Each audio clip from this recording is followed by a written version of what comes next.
जय हिंद, क्या हाल चाल। Welcome back to the law of it. आज हम एक नया सेक्शन शुरू करने जा रहे हैं of Hindu marriage act, that is section 13 divorce. ठीक है जी, डाइवोर्स से डील करता है। हमने लास्ट लेक्चर में सेक्शन 12 किया था, that is with voidable marriage. I hope आपने लेक्चर को देखा होगा, समझा होगा और आप नोट्स भी बना रहे हैं। ठीक है जी, आज हम एक नया सेक्शन शुरू करने जा रहे हैं जी, section 13। It is very important topic, important लिख लीजिए। अगर आपने ये सेक्शन समझ लिया अच्छी तरह से तो आपने आधे से ज्यादा एक्ट कवर अप कर लिया।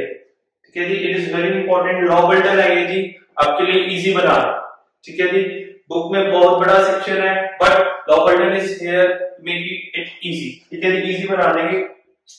अच्छा जी, पहले आइडिया क्लियर करते हैं जी, डाइवोर्स का क्या मतलब होता है। ठीक है जी, आप पूरी लॉ बल्टन को पूछा जाता है, जो कि ये वीडियो देख रहे हैं, ठीक है जी, उनसे ये पूछा जा रहा है कि क्या डाइवोर्स का मतलब है, डाइवोर्स का क्या मतलब है। ठीक है जी, any guesses for word divorce? Pause कीजिए, कमेंट कीजिए, सोचिए कि क्या मतलब होता है। ठीक है, डाइवोर्स का आसान भाषा में, कॉमन लैंग्वेज में समझे तो डाइवोर्स का मतलब होता है कि जो हस्बैंड एंड वाइफ है वो अपनी मैरिज को एंड करना चाहते हैं। ठीक है जी, हस्बैंड एंड वाइफ जो मैरिज उन्होंने की थी, सोलमनाइज की थी, अब उसे एंड करना चाहते हैं due to any grounds, due to any reasons. ठीक है जी, कुछ भी रीजन हो सकते हैं, म्यूचुअली भी डिसाइड होते हैं। इस सेक्शन में कुछ ग्राउंड्स हैं जी, इस ग्राउंड्स पर डाइवोर्स ग्रांट किया जाता है, डिक्री ऑफ डाइवोर्स दी जाती है, court decree of divorce grant कर देता है। ठीक है जी, बट उस ग्राउंड्स को समझने से पहले थोड़ा सा हम डाइवोर्स से मिल लेते हैं। डाइवोर्स का मतलब क्या होता है? Divorce is a legal end to the marriage. ठीक है जी, एक डेफिनेशन हमारे पास आती है कि divorce is the legal and, legally आपकी मैरिज खत्म हो चुकी। ठीक है जी, लीगल एंड, लीगली कोर्ट ने आपकी मैरिज को खत्म कर दिया, कोर्ट ने मैरिज को खत्म कर दिया। ठीक है जी, legal end to the marriage. I guess आपको डेफिनेशन 1 क्लियर हो चुकी होगी। दोबारा से देखते हैं, लीगल एंड, कोर्ट ने आपकी मैरिज को खत्म कर दिया। ठीक है जी, सेकंड है हमारे पास डेफिनेशन आती है जी, डिसोल्यूशन ऑफ मैरिज, कि मैरिज को खत्म कर दिया। ये भी सिमिलर मैरिज है, डिसॉल्व कर दिया, मैरिज को खत्म कर दिया, डिसोल्यूशन ऑफ मैरिज। ठीक है जी, ये तो थी हमारी डेफिनेशन, मतलब क्या है। अब कुछ उसके बाद क्राइटेरिया देखते हैं, क्या क्या हो जाता है डाइवोर्स का, अगर ग्रांट हो चुका है तो उसके बाद क्या होगा। Revert to the unmarried status. Person will again revert to the unmarried status. ठीक है, वो अनमैरिड हो जाएगा। बट इधर भी कंडीशन होती है जी, फॉर एग्जांपल अब A and be married couple थे, इन दोनों का डाइवोर्स हो गया थे। ठीक है जी, इन दोनों का डाइवोर्स हो गया। अब ये अनमैरिड तो हो गया but with a specific name, इस दोनों का नाम क्या दिया जाएगा जी? Divorcee. Just you have to add a single E. ठीक है जी, पहले डाइवोर्स के साथ एक और ई ऐड कर, तो ये वर्ड बन जाता है जी डाइवोर्सी। जिन लोगों का डाइवोर्स हो जाता है जी वो डाइवोर्सी कहलाते हैं। ठीक है जी, ये वर्ड हमेशा याद रखना है। ठीक है जी, अनमैरिड की ही शादी होगी, मैरिड की दोबारा से शादी नहीं हो सकती, इसलिए उसका स्टेटस अनमैरिड होता है। ठीक है जी, बट उसका नाम क्या होता है? डाइवोर्सी, उसको हम डाइवोर्सी बोलते हैं। नेक्स्ट है हमारे पास फ्री टू मैरिड। अब अनमैरिड है, फ्री टू मैरिड, और उसके पास ऑप्शन है, अनमैरिड के पास ऑप्शन है कि वो मैरिज करवाना चाहता है या नहीं करवाना चाहता। ठीक है जी, डू यू वांट कि वो मैरिज करवाना चाहता है या नहीं करवाना चाहता, यू वांट टू मैरी और नॉट। ये थी जी कुछ पॉइंटर्स डाइवोर्स के लिए। ठीक है जी, क्या मतलब होता है, क्या क्या कंडीशंस आ जाती थी आफ्टर डाइवोर्स, उस पर्सन का नाम क्या होता है। ठीक है जी, उस पर्सन का नाम डाइवोर्सी हो जाता है, दोनों पर्सन का। ठीक है जी, कि डाइवोर्सी है जी आपको। एक बार अगर आप स्क्रीनशॉट लेना चाहते हो, you can take a screenshot to fix it in your notes. हाँ जी बढ़ते, अब चलते हैं सेक्शन पर, सेक्शन 30 क्लॉज पर। अब इस सेक्शन के हमारे पास दो क्लॉजेस हैं। ठीक है जी, we have two clauses for section 30। Section 13 clause 1 deals with grounds either by husband और वाइफ फॉर डिवोर्स। ठीक है जी, डिवोर्स का हम सेक्शन कर रहे हैं। सेक्शन 13 क्लॉज 1 ये बताता है ग्राउंड्स, क्या क्या ग्राउंड्स है, क्या क्या कारण बन सकते हैं जी डिवोर्स के, किन किन के जरिए, थ्रू हस्बैंड और वाइफ। वो कहता है या फिर हस्बैंड या फिर वाइफ दोनों कौन से ग्राउंड से डिवोर्स ले सकते हैं। ठीक है जी, जो सेक्शन 13 क्लॉज 2 है वो सिर्फ वाइफ को स्पेसिफाई करता है। ठीक है जी, specifically that is for wife. Section 13 clause 2 वो वाइफ के लिए, ये हस्बैंड एंड वाइफ दोनों के लिए। ठीक है जी, अब पढ़ते हैं जी, देखते हैं सेक्शन 13 क्लॉज 1। फर्स्ट ग्राउंड है जी हमारा अडल्ट्री। अब इन वर्ड्स को इंग्लिश में भी एक्सप्लेन किया जाएगा, हिंदी में भी एक्सप्लेन किया जाएगा। ठीक है जी, to make it more easy. ठीक है जी, आसान भाषा में समझ आ जाए, बिकॉज थोड़े टिपिकल वर्ड है, थोड़े से हिंदी में समझ आ जाएगा, it will be better for you, अच्छी तरह से समझ आ जाएगा। पहला हमारे पास ग्राउंड आता है जी अडल्ट्री का। अडल्ट्री का हिंदी में मतलब होता है जी व्यभिचार। अब कहते हैं जी अडल्ट्री का मतलब क्या है, कि जी अडल्ट्री का मतलब क्या है। अडल्ट्री का वर्ड से हमें थोड़ा सा क्लैरिटी आती है कि अडल्ट्स के लिए वर्ड रिलेट्स विद अडल्ट। अब हस्बैंड एंड वाइफ अडल्ट है जी 21 साल से ऊपर, लड़के 18 साल से ऊपर तो अडल्ट। ठीक है जी, तो अडल्ट्री का मतलब है कि a consensual sexual intercourse with other person other than the spouse.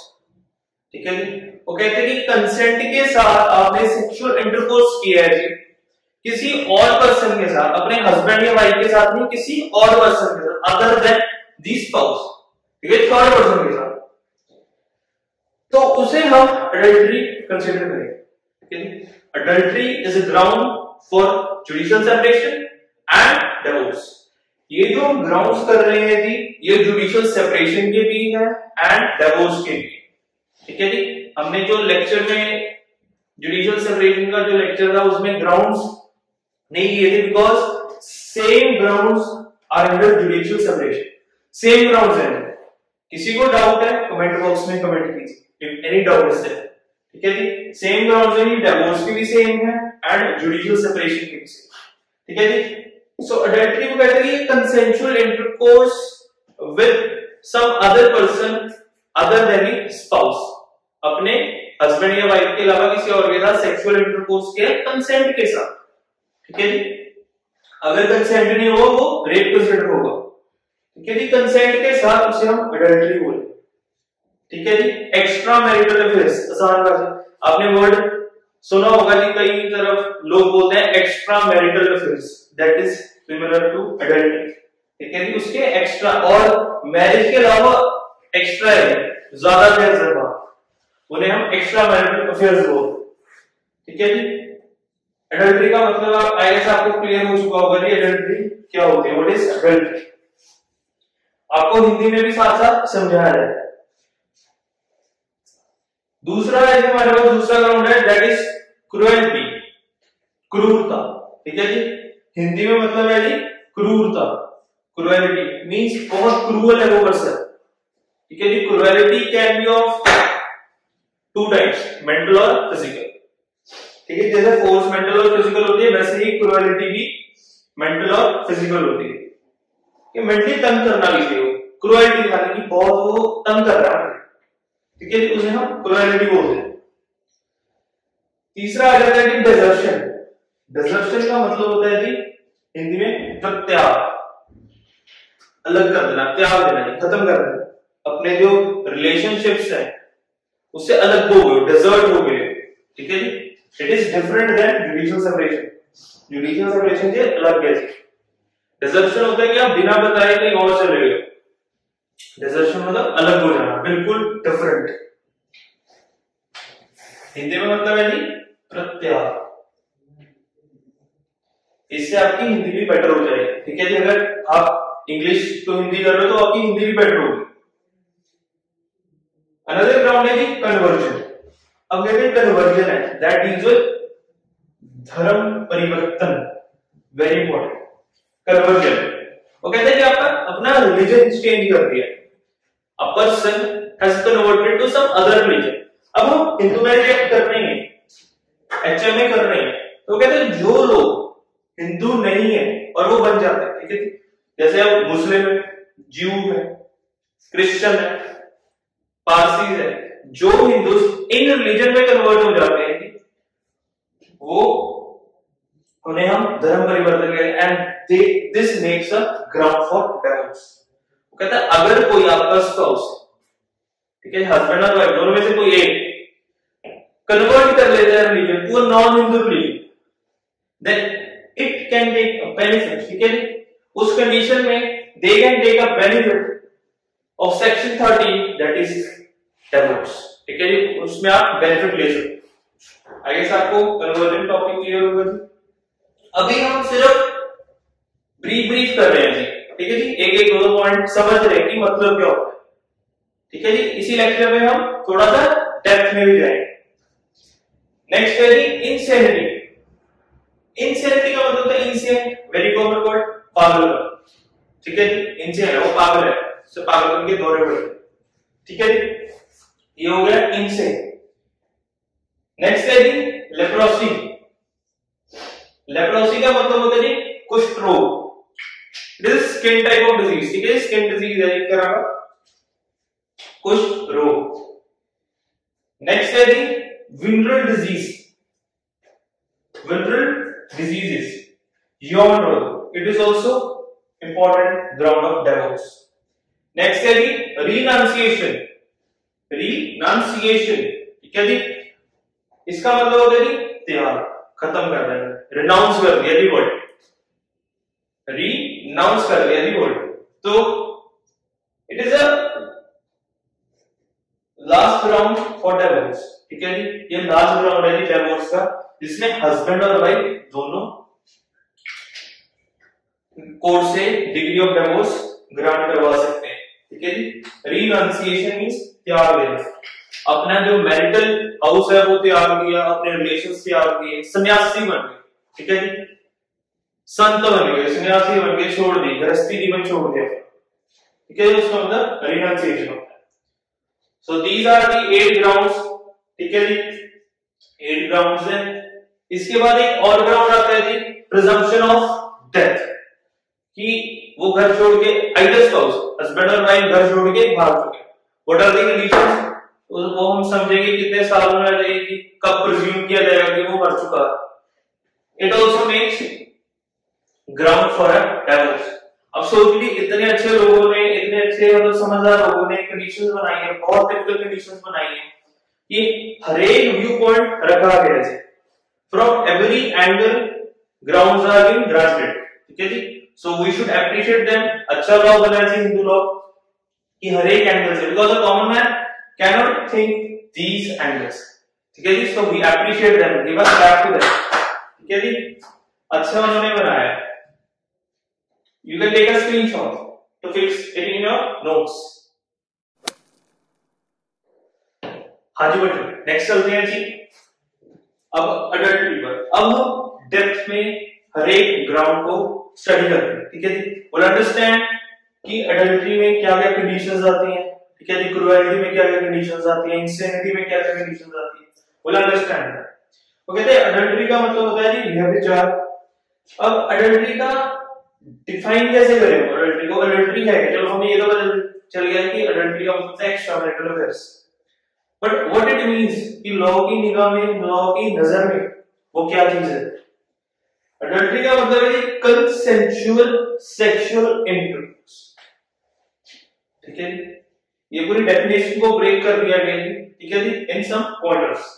सो कहते हैं कंसेंसुअल का मतलब है कंसेंट के साथ सेक्सुअल इंटरकोर्स हुआ है, ठीक है जी, कंज्यूमेशन ऑफ मैरिज नहीं हुई बट कंसेंट के साथ सेक्सुअल इंटरकोर्स हुआ है बिटवीन ए मैरिड पर्सन, बिटवीन ए मैरिड पर्सन।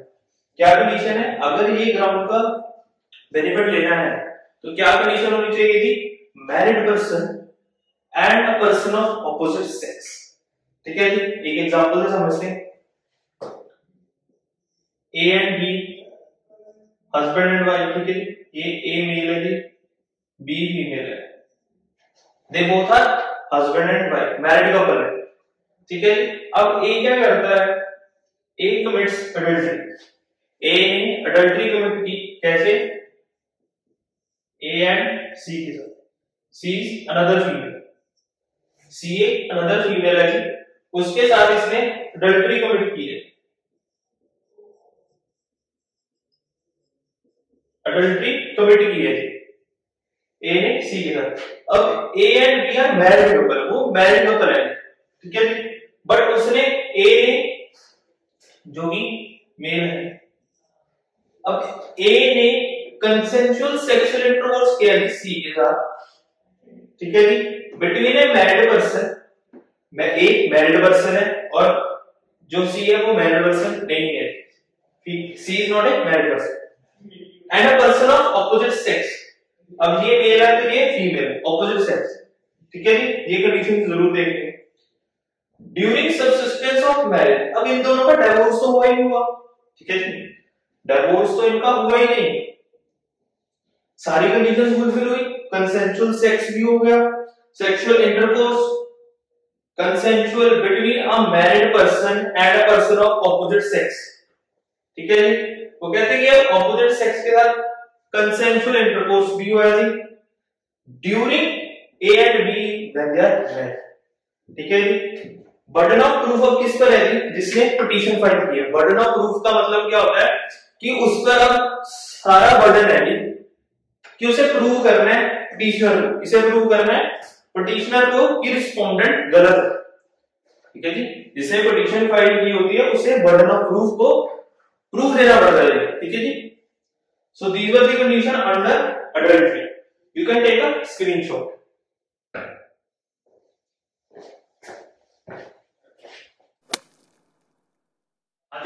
नेक्स्ट चलते हैं जी, नेक्स्ट पार्ट में, दैट इज क्रूएलिटी। क्रूएलिटी का मतलब होता है जी क्रूरता। अब कहते हैं क्रूएलिटी का क्या मतलब है, क्रूएलिटी को डिफाइन कैसे किया, लेट अस अंडरस्टैंड। वो कहते हैं क्रूएलिटी दो टाइप की होती है जी, मेंटल और फिजिकल। किसी को तंग करना, आसान भाषा में समझे, बेसिक लैंग्वेज में समझे, किसी को तंग करना, आइदर फिजिकल और मेंटली। ओके, फिजिकल क्या होता है जी, फिजिकल क्रूएलिटी कैसे होगी, physical cruelty means physical violence against spouse resulting in injury, ठीक है जी। जैसे वो कहते हैं कि हस्बैंड अपनी वाइफ को मारता पीटता है, तो दैट इज क्रूएलिटी, वो फिजिकल क्रूएलिटी है, ठीक है, रिजल्टिंग इन इंजरी, इंजरी जरूर होनी चाहिए, ठीक है जी। फिर मेंटल क्रूएलिटी क्या चीज है, मेंटल क्रूएलिटी है make it not possible for the spouse to live together, अब जीना ही हराम कर दिया उसका, ठीक है जी, बहुत तंग करता है। जैसे एक एग्जांपल लेते हैं हस्बैंड एंड वाइफ का, हस्बैंड अपनी वाइफ को बहुत तंग करता है, ठीक है जी, कभी कुछ बोल देना, ठीक है जी, कभी मारना पीटना, कभी मेंटली अनफिट करना, तंग करना, ठीक है जी, धमकी देना कि अगर तुम मेरी बात नहीं मानी तो मैं ऐसे कर दूंगा, ठीक है, दैट इज मेंटल क्रूएलिटी, वो भी डिवोर्स का ग्राउंड बन जाती है, ठीक है जी। अब कहते हैं कि cruelty can be by words, word से भी, गाली निकालना, ठीक है, दैट इन विद कंसिस्टेंसी, ठीक है जी, हर रोज, वो हर चीज हर रोज हो रही है, बाय वर्ड्स, पेरेंट्स को बुरा बोलना, ठीक है, फैमिली को बुरा बोलना, उसे मेंटली इंफीरियर फील करवाना, वो भी मेंटल क्रूएलिटी। जेस्चर्स और मियर साइलेंस, जेस्चर्स के साथ, अगर वो बोल नहीं सकता तो जेस्चर्स कर रहा है, लिखकर बोल रहा है, ठीक है जी, वो भी एक क्रूएलिटी में एंटर आती है। मियर साइलेंस, चुप हो गया, वो बोल सकता है but he silent, that results in cruelty, ground of divorce है जी वो भी। हाँ जी बढ़िए, अब क्रूएलिटी की थोड़ा सा एक्सटेंडेड पार्ट है जी कि व्हाट अमाउंट्स टू क्रूएलिटी, वो कहते हैं क्रूरता कैसे मानी जाएगी, हम चलो मेंटल फिजिकल समझ ली, ठीक है जी, वर्ड्स जेस्चर समझ ली, बट अब क्या थोड़ा डेप्थ में समझेंगे। वो कहते हैं फॉल्स एक्यूजेशन ऑफ अनचेस्ट की प्योरिटी, ठीक है जी, अनचेस्ट का मतलब होता है जी प्योरिटी, कहते हैं false accusation of purity, of purity, unchaste का मतलब होता है जी प्योरिटी पर आपका क्वेश्चन उठाया जा रहा है। अब कैसे, फॉल्स एक्यूजेशन, झूठे इल्जाम, कि आप प्योर नहीं हो। जैसे फॉर एग्जांपल एक हस्बैंड एंड वाइफ है, ठीक है जी, एक एग्जांपल देखते हैं, A is male and B is female, husband and wife है ये। अब ए बी को झूठे इल्जाम ऐसे बोलता जाता है कि तेरे पहले किसी और के साथ एक्स्ट्रा मैरिटल अफेयर्स है ना, और तेरे मैरिज से पहले भी अफेयर्स है, ठीक है जी, झूठे इल्जाम। चाहे बी संस्कारी लड़की है फिर भी ए बोलने लगा हुआ कि हाँ भी तेरे पहले थे ना, अफेयर्स थे तेरे पहले, ठीक है जी। उसकी प्योरिटी पर एलिगेट किया जा रहा है, उंगली उठाई जा रही है, एलिगेशन लगाया जा रहा है, झूठे एलिगेशंस, ठीक है जी, फॉल्स एक्यूजेशन ऑफ अनचेस्ट कि वो प्योर नहीं है। नेक्स्ट है हमारे पास डिमांड ऑफ डाउरी, दहेज मांगना। बात अब शादी हो चुकी है, सब कुछ हो चुका है, अब फिर बोलता है जी, एग्जांपल देते हैं, A and B are married couple, A husband and B wife है, ठीक है। अब ए कहता है क्या तेरे पेरेंट्स ने मुझे दहेज नहीं दिया, मुझे गाड़ी नहीं दी, मुझे पैलेस नहीं दिया, तेरी ख्वाहिश कैसे पूरी करूंगा मैं, ठीक है। वो कहते हैं demand of dowry leads to cruelty, ठीक है जी, क्रुएलिटी को लीड करती है। फिर आता है जी हमारा persistent refusal to have marital intercourse or to have children। वो कहता है persistent, लगातार, refusal मनाही, to have marital intercourse, वो कहता है कि consummation of marriage को refuse करना, ठीक है जी, and children, बच्चे पैदा करने, ठीक है जी, for the procreation of children वो मना कर रहा है बार बार, that leads to cruelty, ठीक है जी। फिर आता है जी false criminal charge, झूठे चार्ज लगवाना। अब कहते हैं कि ए and B husband and wife है, मैरिड कपल है। अब ये क्या करता है, अपना जो सामान होता है, जैसे फॉर एग्जांपल कॉन्ट्रैक्ट, जैसे फॉर एग्जांपल हम एक लगाते हैं कि एक अग्रीमेंट है, एक कॉन्ट्रैक्ट हुआ है जी हाउस का, ठीक है जी, वो घर में जिस घर में रह रहे हैं मैरिटल हाउस का, उसके पेपर्स उसने खुद ही छुपाए और फिर बी पर एलिगेशन लगा रहा है कि मैंने इसको देखा था छुपाते हुए, चोरी करते हुए, क्या छुआ है, चोरी करते हुए इसको देखा है, तो ये फॉल्स क्रिमिनल चार्ज है, ठीक है जी।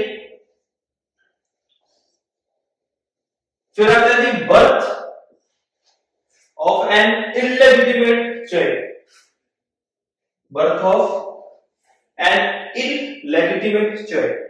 वो कहते हैं कि किसी का जन्म होना, किसका जन्म होना, नाजायज औलाद का। इलेजिटिमेट का मतलब होता है कि नाजायज औलाद, लेजिटिमेट होता है कि जायज औलाद। इलेजिटिमेट के क्या करेंगे जी, I double L E G I T I M A T, illegitimate. वो कहते हैं कि अगर, एग्जांपल देखते हैं जी, अगर कहते हैं वाइफ के इलेजिटिमेट चाइल्ड का बर्थ होता है, that leads to mental cruelty to husband, ठीक है जी, वो भी एक मेंटल क्रुएलिटी है।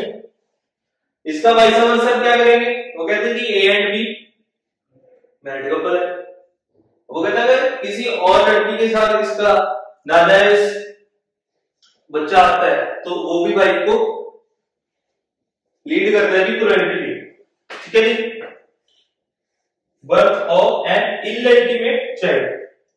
फिर आता है कि loan burden and not repay, loan तो ले लिया बट उसे रीपे नहीं करना, वो भी क्रुएलिटी में आता है। हाइडिंग फैक्ट्स, ठीक है जी, हाइडिंग फैक्ट्स, बातें छुपानी, ठीक है जी। अब ए को एंड बी को घर वालों ने कुछ सामान दिया, ठीक है जी, ठीक है जी, फॉर एग्जांपल उन्हें कुछ गोल्ड दिया, तो उसने बी को नहीं बताया, सिर्फ ए को बताया, वो भी मेंटल क्रुएलिटी। अगर ये चीज बार बार होगी, ठीक है जी, हाइडिंग फैक्ट्स, वो हमेशा एक बार छुपा लिया कोई बात नहीं, बट अगर बार बार छुपा रहा है या कोई मेन बात छुपा दी उसने, ठीक है जी, जो दोनों को पता होनी चाहिए, दैट लीड्स टू क्रुएलिटी, ठीक है जी। एक बार स्क्रीनशॉट ले लीजिए, दोबारा से देखते हैं। False accusation of unchaste, demand of dowry, persistent refusal to have marital intercourse or to have children, false criminal charge, birth of illegitimate child, loan burden and not repaying, hiding fact, these are the points what amounts to cruelty. ठीक है जी।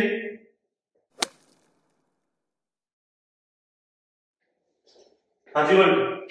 अब cruelty को हम और depth में समझते हैं। तो कहते हैं डजंट अमाउंट टू क्रुएलिटी। वो कहते हैं कौन सी कंडीशन है जो कि क्रुएलिटी को अमाउंट नहीं करती। Let us understand. वो कहते हैं quarrelling with husband and in-laws. वो कहते हैं quarrelling with husband and in-laws भी बहस वसाई हो जाती है, आर्गुमेंटेशन हो जाती है विद हस्बैंड और इन-लॉज, वो क्रुएलिटी को अमाउंट नहीं करता। ठीक है जी। ड्रंकननेस कि वो शराब पी कर आता है या वो शराब पी कर आती है घर पर या घर पे शराब पीते हैं, वो क्रुएलिटी को अमाउंट नहीं करेगा।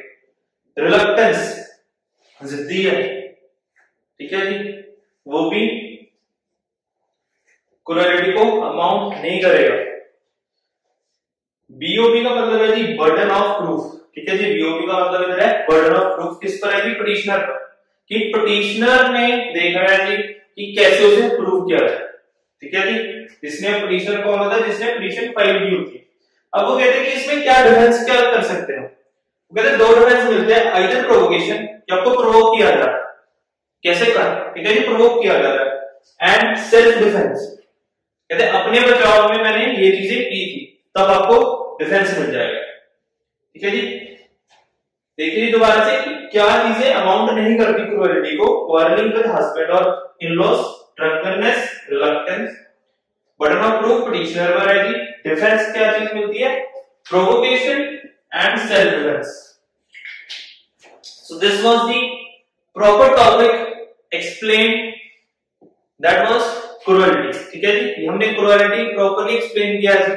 अब बुक खोलने की जरूरत नहीं पड़ेगी आपको, all the notes are provided to you. ठीक है जी। अच्छी तरह से एक्सप्लेन किया गया है, बुक खोलने की जरूरत नहीं पड़ेगी।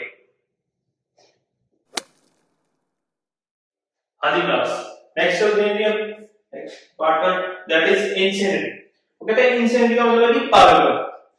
वो कहता है कि respondent has been incurably of unsound mind, वो पागल हो चुका है, दैट इज इनक्योर। डॉक्टर्स ने हाथ खड़े कर दिए जी, अब वो क्योर नहीं हो सकता, ठीक नहीं हो सकता। Petitioner can not live reasonably. वो कहता है जो पिटिशनर है वो उसके साथ रह नहीं सकता रीजनेबली। ठीक है जी। अगर वो चाहे तो भी नहीं रह सकता। कहता है कि इतना अनसाउंड माइंड में हो चुका है जो रिस्पोंडेंट है, वो पूरा पागल हो चुका है, उसके साथ वो रह ही नहीं सकता, अनफिट फॉर मैरिज। ठीक है जी। अब बर्डन ऑफ प्रूफ बीओपी किस पर है जी? पिटिशनर पर। It will be very easy for petitioner to prove it. ठीक है जी। अगर वो सिर्फ उसे प्रेजेंट ही कर दे कोर्ट में तो वो डायरेक्ट ही पता चल जाता है। ठीक है जी। ये है इंसेनिटी का टॉपिक, छोटा सा टॉपिक है, वेरी इजी। हाँ जी Burton, waiting for more grounds, but sorry for that, हम थोड़े देर ग्राउंड नेक्स्ट लेक्चर में डिस्कस करें। अगर आज इसी लेक्चर में हम डिस्कस कर लेते हैं ऐसे ग्राउंड्स आ रहे हैं तो it will be very long video and which will make you bore. ठीक है जी। आपको बोर बना देगी, तो लॉ बटन क्या देगा? बोर ना हो, एंजॉयमेंट से आपने पढ़ना है। It is very important for students कि एंजॉयमेंट से पढ़े, कि बोर ना हो। ठीक है जी। आज के लिए इतना ही था, मिलते हैं जी अगले लेक्चर में।